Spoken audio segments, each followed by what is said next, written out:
I'm overwhelmed. It's literally, it's literally, it's lit. See, I feel like my head has been hurting for the past 2 days. I didn't even know that my summer job. I didn't even know that my summer job started this week. It's just like onboarding paperwork stuff, but it's just like too many emails. Please slow it down. Please, please, please. And even like, I feel that I'm, pretty good at processing feedback and stuff. So I had applied to this one fellowship. It's the Mellon ACLS fellowship for the dissertation. I did not get it.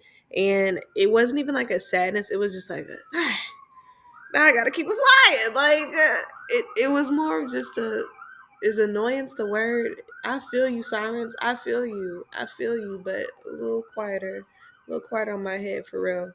But it was more like, dang, now I gotta keep applying places. Heck. Like, it was way less about, oh no, I really thought, like, I know that I have a much stronger proposal today. What is today? April 8th? Than I did November 14th or whenever it was due. I know that I know that I know that I know that my proposal is way better now than it was then. That's for sure. Like, if I send them the same proposal, if I sent them my new proposal, like in a new cycle, I'm sure I could get it. Like, not to my own horn, but I've really been working very hard on that proposal. Okay. So I have confidence in that. Like, it's more like, dang, now I'm still in this grind of applying for money.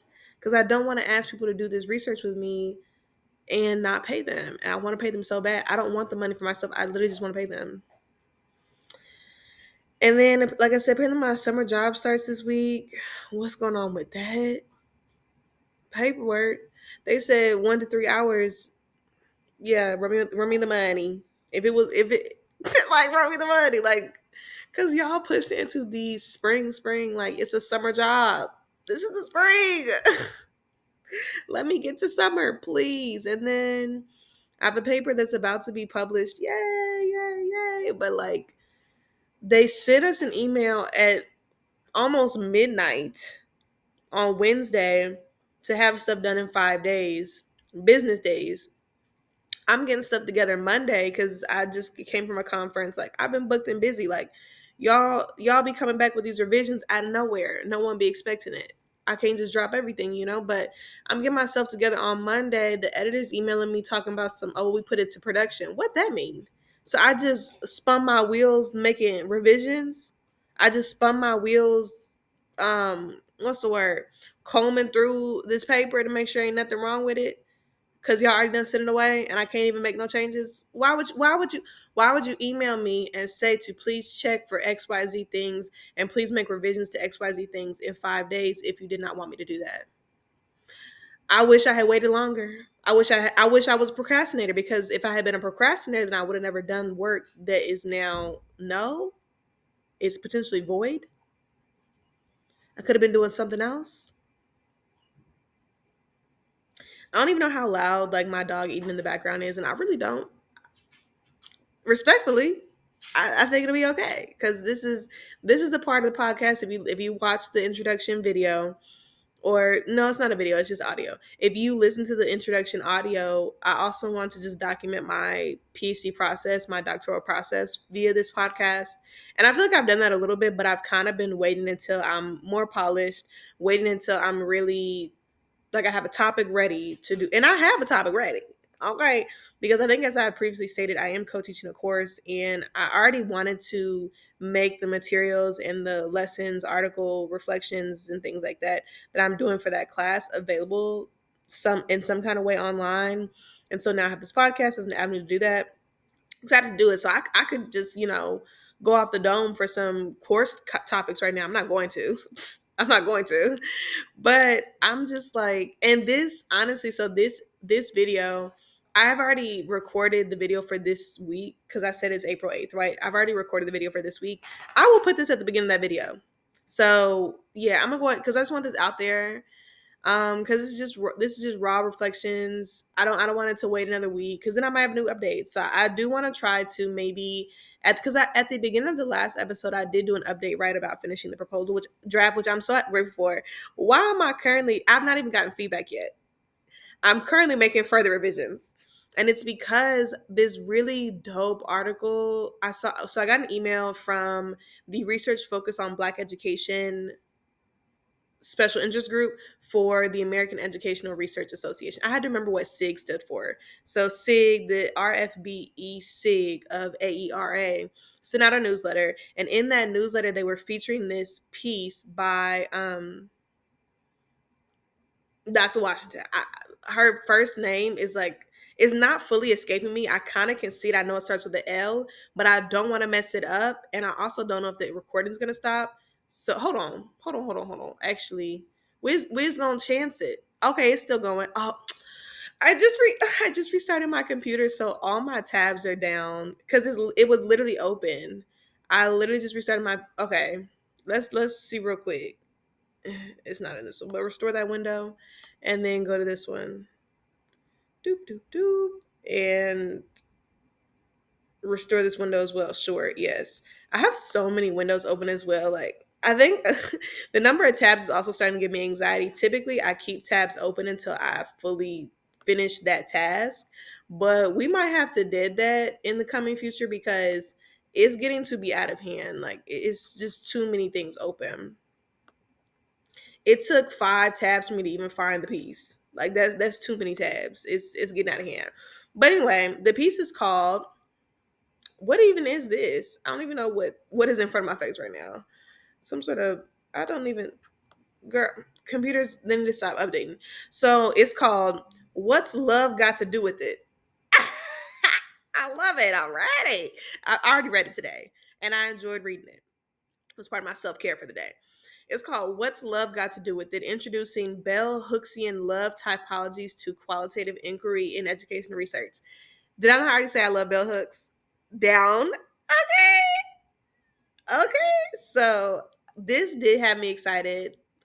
This did kind of give me a little bit more energy. And this is from LaShawn Faith Washington. She published this in November. She published this on November 6th of 2024. I'm gonna read the abstract real quick just because it's just so good. It's just so much richness in here. And then this is so off topic to I think the topic of the episode is racism is everywhere. And honestly, me getting overwhelmed right now and me putting my scholarly and academic slash work, so occupational activities ahead of my own health is very much so according to white supremacist culture and anti-blackness. And I need to lean back into my ancestral culture a little bit more and take some rest. So it's still related to racism. See how I just tied that together? That's a philosophy major right there. But anyway, so this is the abstract. Many Black women scholars like Bell Hooks have been subjected to academic capitalist white supremacist patriarchal values that minimize and invalidate the epistemology, so the knowledge, study of knowledge, theories, methods, and knowledge production processes of Black women. Thus, as a means to move past antiquated theorization and knowledge production practices, I propose the pathway forward by introducing a Bell Hooksian approach to higher educational research that is based on 4 Hooksian love typologies: love is an active choice, revolutionary self love, familial, and romantic, rooted in the scholarship of Black feminist theorist Bell Hooks. This framework helps to better understand and research the multifaceted conceptualizations of love that can assist and better support Black women and women of color on college campuses and in the academy more generally. Lastly, asserting that notions of love is a central aspect of Black life, I made recommendations for researchers and practitioners on how to utilize a love centered Hooksian approach within qualitative inquiry. Loved it down. And it's just like, let me just do this one quote from Bell Hooks real quick that she started off with, and then I will leave you. Amazingly, despite how easy it would have been or would be for Black women to give up on love, given the adversity we have had to confront on these shores, many of us have held our hope in love because we believe in love's power to heal and renew, to reconcile and transform. And that's for Bell Hooks. This piece was definitely my rose for today thus far. It's definitely my rose for the day thus far. I'm just so, and I think I'm also very socially exhausted. So I am for sure an introvert, but I can give extrovert when I need to. You feel me? But I think I extroverted too hard this weekend. It was a conference. There were also a lot of undergrads there, and I love connecting with undergraduate students. I appreciate those who poured into me when I was an undergrad, and I mean, honestly, all levels of education, right? So I try to do my part as well. But I think because it was such a short conference, it was literally basically like a day and a half, a day and a third, like very short conference. So a lot was packed into one space. And this is me, I should have taken more breaks to like lower my to increase my social battery and lower my sense of overwhelm. Like even the very first night, I had just gotten off a plane, I was doing work, and I was like, okay, I don't want to miss the opening event. So I go there and like it's a room full of people. Well, it's all black women, so that's already great, number one. So it made it a little bit easier.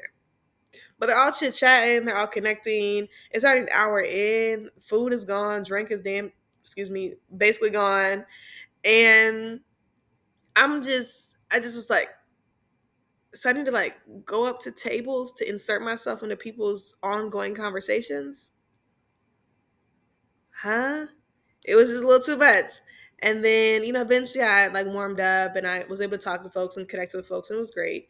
The next day, the sessions and stuff were great. It was amazing. I think I personally should have stepped out. Instead, I would just it's so rare to be in spaces like that, and in my program currently I'm the only black woman, and so I really enjoy being in space with other black people in general, and especially black women.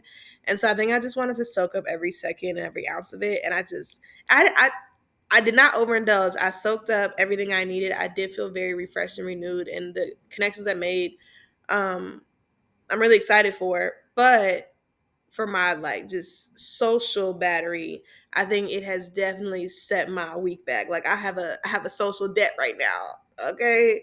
I maxed it out. I maxed out my social credit card. And now I'm paying the price. Luckily I don't really have many meetings this week, but even though I don't have a lot of face to face or computer to computer time with other people this week, I think just the email correspondence is still, I'm just kind of like, whoa, which is why I took a break, which is why I read that article and I enjoyed it very much so. And that is why I'm now taking that article and applying it into my dissertation. So, my dissertation, just a little bit about that again. I'm really taking up so much of the time in this episode. I hope y'all make it through to the information about the environmental injustice. I hope y'all make it there. I really do.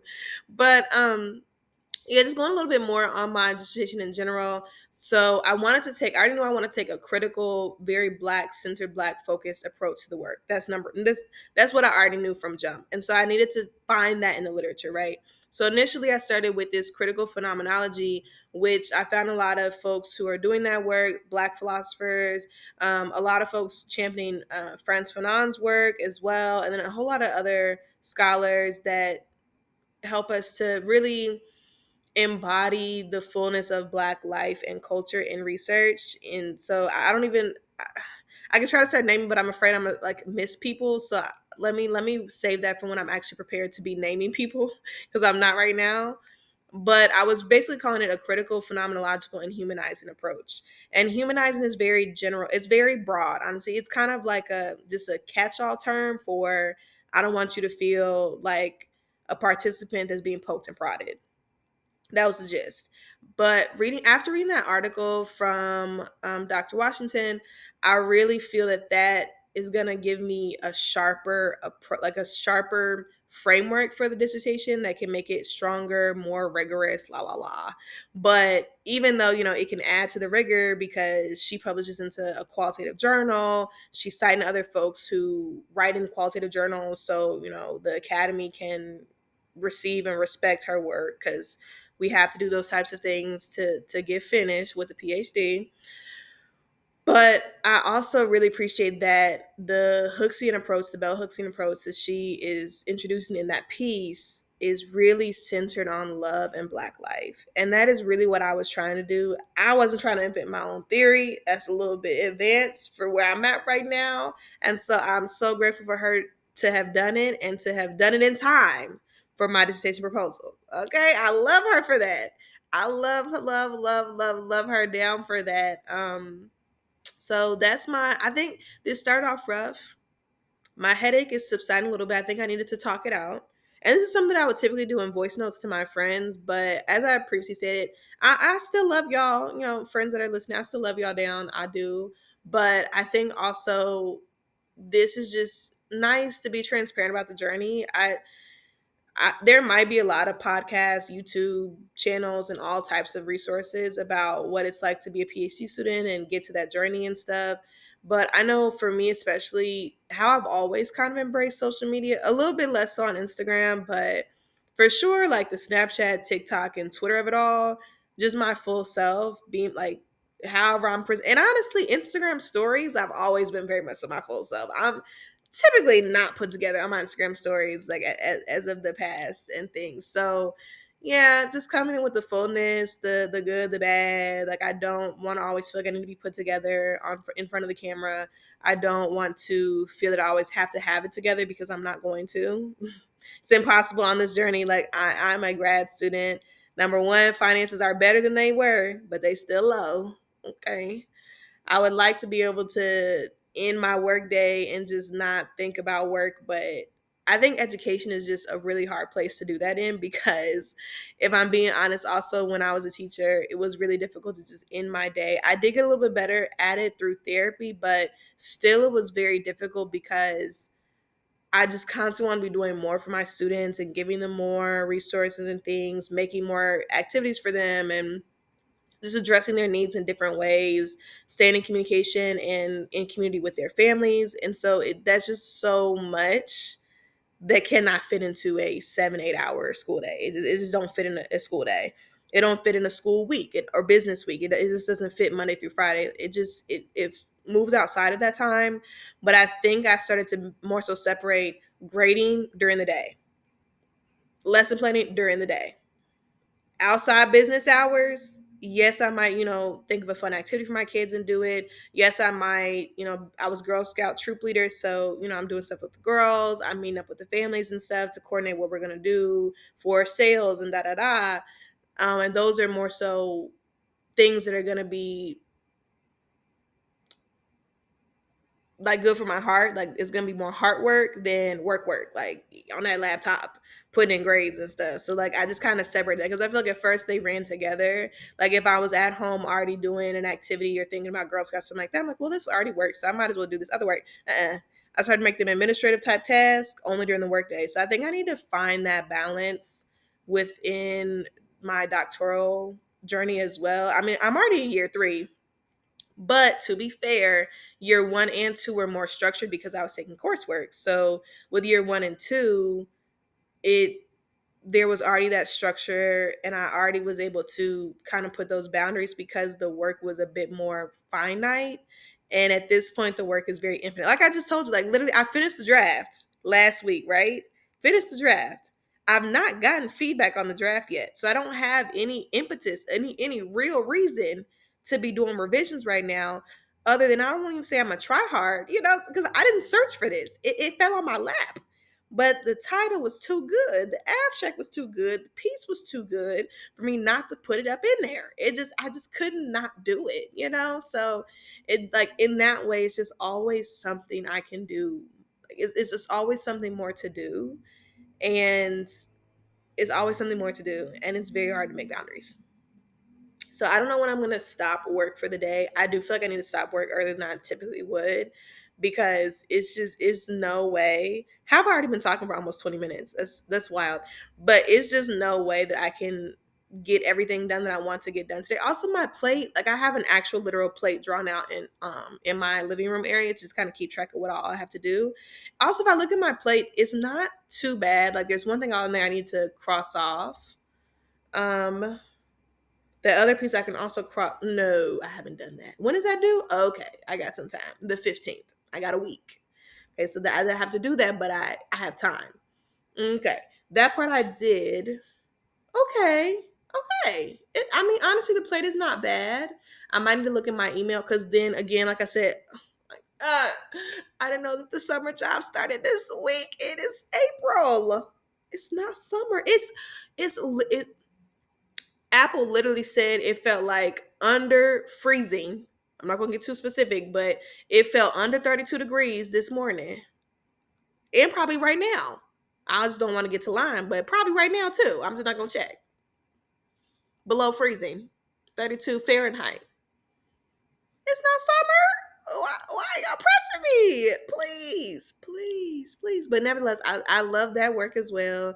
I enjoy facilitating for teachers as well. And I think it kind of keeps me close to the classroom because the co-teaching I'm doing at the university level, these are not, some might still be teaching in the classroom, but some might never have taught because we also have masters in counseling. So they might be actually school counselors or counselors in other ways and shapes and forms versus a classroom teacher. So versus my summer job, it's for sure classroom teachers. And I enjoy imparting my wisdoms from the classroom, resources, and just different things like that. So I'm excited for the job. It just, and I've done it, this is not my third or fourth year. So I've done it plenty of times as well. It's not going to take, nothing about what they said is difficult or hard. It just was like, I just felt email overload. I feel better now. Thank you for listening. I will get out of the way so the real episode can start. Y'all didn't even hear the jingle yet. You're probably like, dang, you let to get wet first.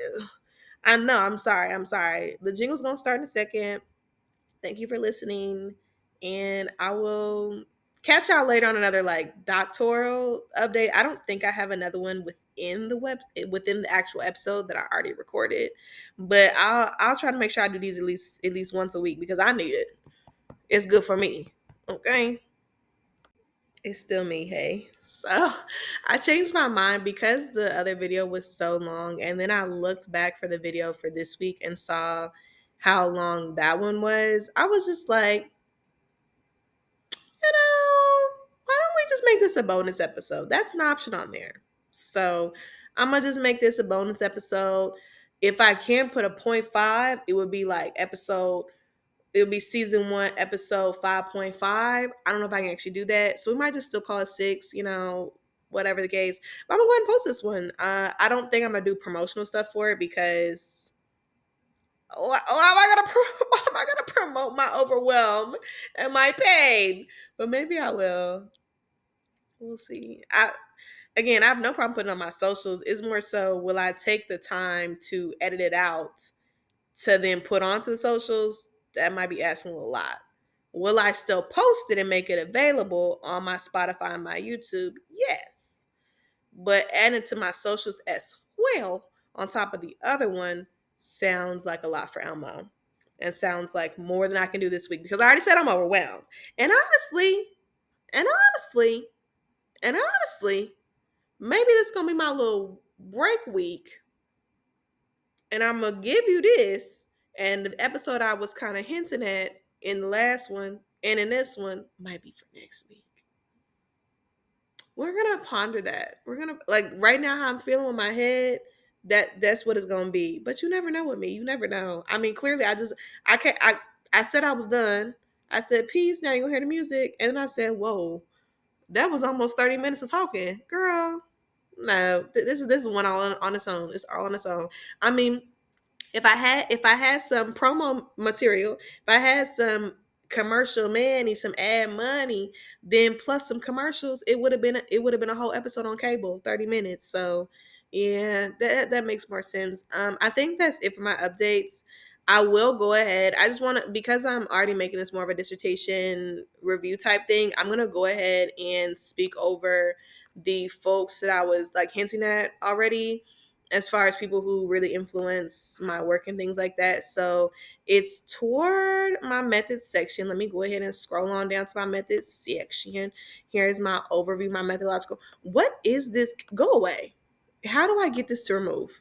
There's this thing that is just showing and I cannot get it off. And oh my goodness, technology, please. I'm about to restart this computer again. But anyway, so it's a lot of scholars on the list. So one, I have Dr. Walter Rodney, who had a practice of groundings, which guided like collaborative, community-centered work. And then I also have Frantz Fanon, who I already think I mentioned a little bit, because a lot of folks who are doing critical phenomenological work really highlight Frantz Fanon's work. There's also Biko Mandela Gray, who does phenomenology as well. He's a Black philosopher, and so he has a book called Phenomenology of Black Spirit with his homeboy Johnson.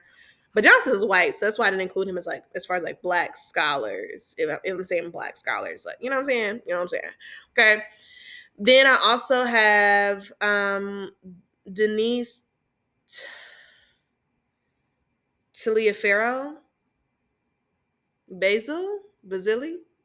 I've not tried to ever say that before, and I should have just like looked it up before. But this is all impromptu. I'm so sorry. I don't mean to disrespect anybody. This has been a long week for Elmo. Like, this has been a lot for Elmo. Please, please. I'm so sorry.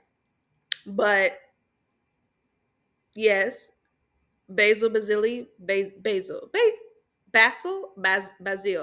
It's gonna be. I'm gonna just type it out in the thingy. I'm so sorry. LaShawn Faith Washington, who I think I'd already mentioned with, yeah, I already mentioned that. With the Hooksian approach, Kamia Davis, who I really need to. So my homie, and he listen. Thank you so much for listening to the podcast, Fred. But said he was going to connect me with Kamia Davis. So she's also on this list as far as critical poetic inquiry. Angel Jones, who also did some critical poetic inquiry. And I also just love her Instagram down. I follow Dr. Jones on Instagram. I love her posts. So there's so many reasons why, she's on my list as far as within my, because I'm reading out of my dissertation proposal, keep in mind. And also Stephanie Tolliver, who I mentioned, I think at least loosely, in the episode where I was honoring Black women scholars, but I didn't do like a full thing with her because, again, it was just these. I think literally every single person I just mentioned was not in that episode because the list is so long. So, but Dr. Tolliver, it was definitely in Dark and Story Work that put her in this list, and then, yeah, so those are the main ones on there. And obviously, with it being a Hooksian approach, bell hooks is also another one as well. So, yeah, that's a little bit more about my research. I will give a fuller update as I like kind of iron out this new edition. Because again, I don't want to just dry replace every mention of humanizing with Hooksian, because I don't think that's correct either. Because within the piece about the Hooksian approach, she does mention how it is a humanizing approach. And so I think the idea of being humanizing versus being dehumanizing, being anti-colonial, decolonial versus being colonial, white supremacist, etc., those words still have their place in the piece. And every single mention of a word like that doesn't need to change to Hooksian, but you don't want to just slap stuff in there. You know what I'm saying? Like, I want to make sure it's integrated into the work. It doesn't look like an afterthought. It looks like something that actually is guiding the work, because nothing is an afterthought right now. I have not made no poster to recruit nobody. I don't have funds to even pay nobody in order to be able to recruit nobody. This is all forethought. This is all forethought. And this paper was just published recently, and by the time it was published, I feel like I'd already done a lot of I had, because even all the critical phenomenology stuff, that stuff made it into the proposal I submitted in the fall, which was around the start of November, I think.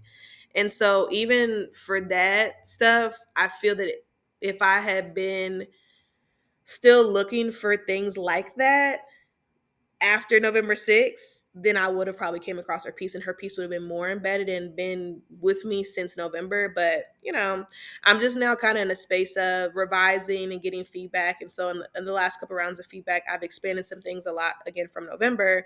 But in this case, I was not looking for nothing. I don't need nothing else on my plate.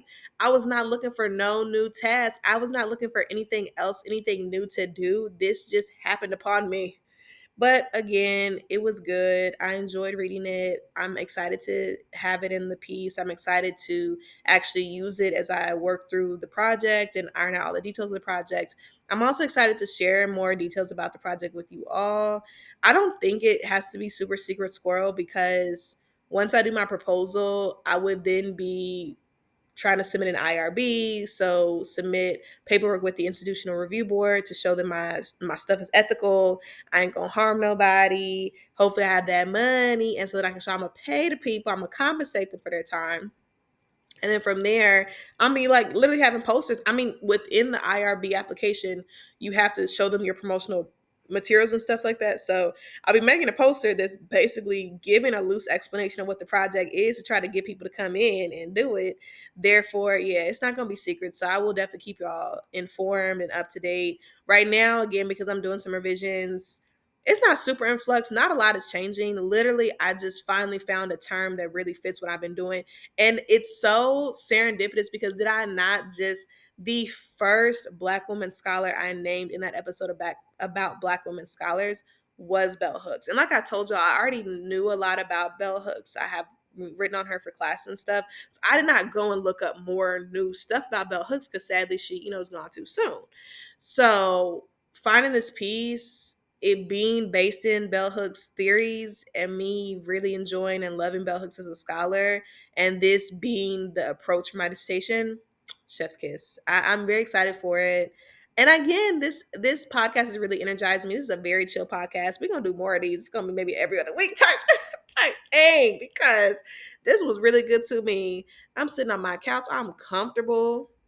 You feel me? I'm not trying to, think back into literature and pull a lot of stuff. Like I'm just talking, I'm venting, but it's also like in speaking it out and knowing that it'll reach at least somebody, at least one person. That's how I feel with my voice notes too. And I tell my friends that I know I could probably just voice memo to myself and keep them on my phone and they never reach an audience. But I think the difference with voice memoing is yes, I'm telling myself, but talking to myself don't really satisfy me too much. I don't know. I need some feedback. Like I need, even if it's just a or even if it's just the acknowledgement that someone is hearing me and that I'm not speaking to a void, and just, I think that's what it is. Like the idea of just speaking to myself.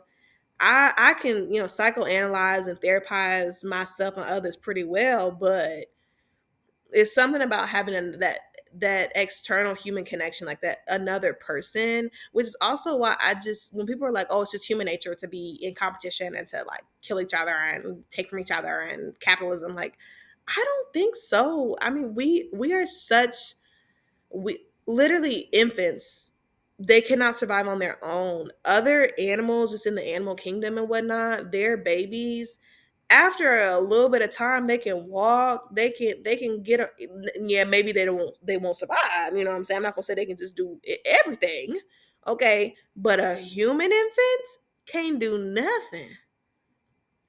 A human infant can't really do nothing until they get to like almost a full rotation of the sun, around the sun. That's too long. You already been eaten. You already done for. Like we are not independent beings. We are not independent animals.